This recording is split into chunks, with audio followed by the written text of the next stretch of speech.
During sleep bruxism, the upper and lower teeth may come into direct contact as much as 40 minutes per hour.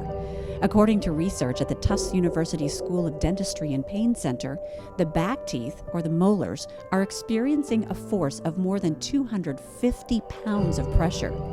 It's much like having a large football player standing on your teeth.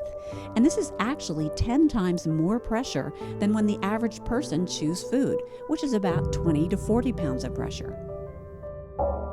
Although bruxism may be at least as old as the Bible, the scientific causes of teeth grinding are unknown.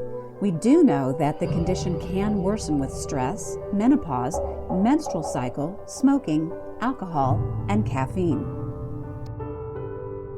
Dr. Ellis recommends hard night guards for a patient who grinds teeth.